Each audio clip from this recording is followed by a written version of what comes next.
UBB ကိုမဲပေးစို့ကျွန်တော်ရဲ့နာမည်ကတော့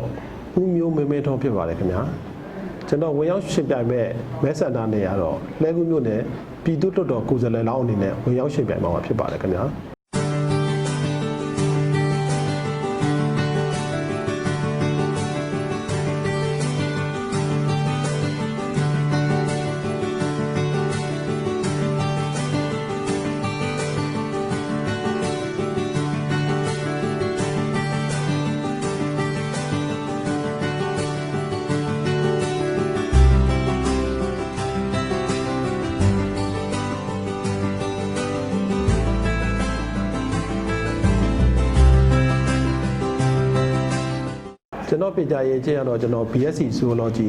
တတဗေဒဘွဲ့ကိုကျွန်တော်ရရှိထားပါတယ်ခင်ဗျာကျွန်တော်မိုးဖွားရဇာတိရတော့လှည်းကူးပဲဖြစ်ပါတယ်ကျွန်တော်လှည်းကူးကနေပြီးတော့ဒီမြေဒီမှာပဲကြည့်ပြီးတော့လှည်းကူးသားတစ်ယောက်ဖြစ်ပါတယ်ခင်ဗျာနိုင်ငံရေးကိုကျွန်တော်ဘယ်ရွယ်တည်းရလဲဆိုတော့ကျွန်တော်တို့ဒီ10တန်းအောင်ပြီးတဲ့နိုင်ငံရေးကိုလည်းကျွန်တော်စိတ်ဝင်စားတယ်တခါကျွန်တော်တို့တက်တူဘွဲရပြီးတော့လည်းကျွန်တော်စိတ်ဝင်စားရင်းနဲ့အခုချိန်မှာအဘဥရွှေမန်းရဲ့ပြည်ထောင်စုကောင်းကျိုးဆောင်ပါတီပေါ်လာတော့ကျွန်တော်ဒီထဲမှာထဲထဲဝင်လုပ်မယ်ဆိုပြီးတော့ရည်ရွယ်ချက်နဲ့ဝင်လာရင်းနဲ့ကျွန်တော်နိုင်ငံရေးကိုစိတ်ဝင်စားရင်းနဲ့ဒီပါတီတွေကိုလည်းဝင်ရောက်လာခြင်းဖြစ်ပါတယ်ခင်ဗျာပါတီတွေကတော့အများကြီးဖြစ်ပေါ်လာပါတယ်ခင်ဗျာဒီနှစ်ဒီမှာတော့အဲ့မှာမှကျွန်တော်တို့အဘဥရွှေမန်းရဲ့ဒီရဲ့ညွှန်ကြားတဲ့ဒီပါတီနဲ့ဒီအပဥရွှေမန်းတီထောင်တဲ့ဒီပါတီမှာကျွန်တော်တို့အတွက်ပြည်သူတွေရဲ့စာဝတ်နေဘဝဖူလုံရေးတွေအတွက်အဓိကကြတယ်။နောက်ပြည်သူကိုကယ်တင်ခြင်းတဲ့စိတ်တွေအများကြီးတွေ့တဲ့အတွက်ကျွန်တော်ဒီပါတီရဲ့စောက်ပုတ်တွေကိုလည်းအရင်သဘောကျတယ်။သဘောကျပြီးဒီပါတီတွေကိုကျွန်တော်ဝင်ရောက်လာခြင်းဖြစ်ပါတယ်ခင်ဗျာ။ကျွန်တော်မြန်မာနိုင်ငံမှာတော့လိုအပ်ချက်တွေကတော့နိုင်ငံနဲ့ချီမယ်ဆိုတော့အများကြီးရှိပါတယ်ခင်ဗျာ။ကျွန်တော်တို့အခုပြည်သူတွေရဲ့ဘဝမှာအဓိကစာဝတ်နေပြည်လည်မှုနဲ့လူမှုဘဝတွေလုံခြုံမှုကျွန်တော်တို့ပြည်သူတွေရဲ့တရားဥပဒေစိုးမိုးမှုတွေလိုအပ်တာတွေကိုအဓိကထားပြီးကျွန်တော်တို့ပံ့ပိုးခြင်းတယ်ခင်ဗျာအဲ့ဒါတွေကိုလည်းကျွန်တော်အဓိကထားပြီးလေ့လာထားပါတယ်ခင်ဗျာကျွန်တော်ရဲ့နိုင်ငံရေးခံယူချက်ကတော့ကျွန်တော်ကပြည်သူလူထုကောင်းစားမယ်ပြည်သူလူထုအကျိုးရှိမယ်ဆိုရင်ကျွန်တော်ကတက်နိုင်တဲ့ဘက်ကနေပြီးကျွန်တော်ကူညီမယ်လှုပ်ဆောင်ခြင်းနဲ့ဆိုတဲ့စိတ်တော့ကျွန်တော်မှာရည်ရွယ်ချက်နဲ့ခံယူချက်ရှိပါတယ်ခင်ဗျာကျွန်တော်ဒီနေ့ရွေးကောက်ပွဲဝင်ရောက်ရှင်ပြိုင်ခြင်းရလဲပါတီတွေလည်းပေါ်လာတယ်အခုအဘ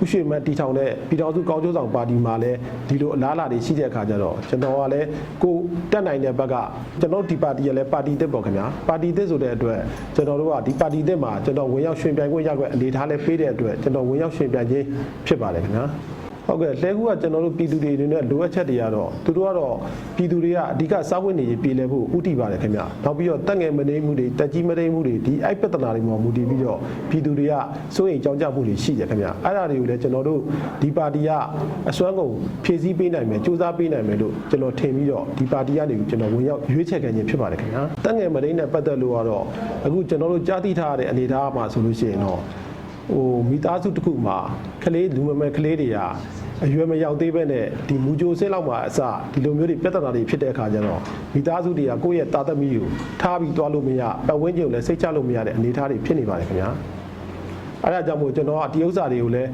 းဘာပဲပြောပြောသူ့ရဲ့မိသားစုဘဝလုံခြုံရေး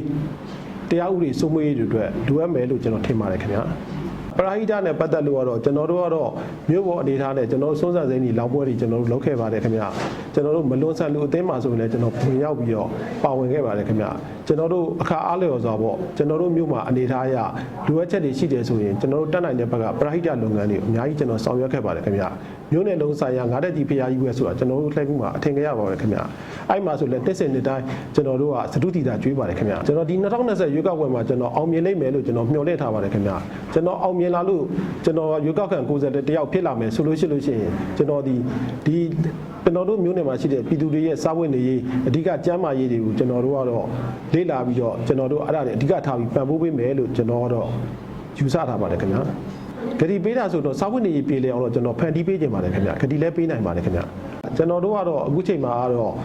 ပြောမယ်ဆိုလို့ရှိရင်ကျွန်တော်တို့အနိုင်ရမယ်ဆိုလို့ရှိရင်ကျွန်တော်တို့ဒီပါတီကောင်းဆောင်ကြီးတွေကနေပြီးတော့သူတို့ရဲ့ဥဆောင်ချက်နဲ့အညီဥပဒေနဲ့အညီအားလုံးညီညွတ်တဲ့ဥစ္စာကိုမူတည်ပြီးတော့မှကျွန်တော်ကကူညီပံ့ပိုးခြင်းတဲ့စိတ်တွေနဲ့ကျွန်တော်အများကြီးမျှော်လင့်ထားပါတယ်အများကြီးကျွန်တော်ကြိုးစားနေပါတယ်ခင်ဗျာဖြည့်စွက်ပြောချင်တာတော့ကျွန်တော်ပြည်သူလူထုဘဝအတွက်ကိုအများကြီးယုံကြည်မှုရှိမယ်ဆိုတော့ကျွန်တော်တို့ဒီပါတီကိုပဲကျွန်တော်ကအားပါတရကျွန်တော်တို့ကိုအားပေးစေချင်ပါတယ်ခင်ဗျာ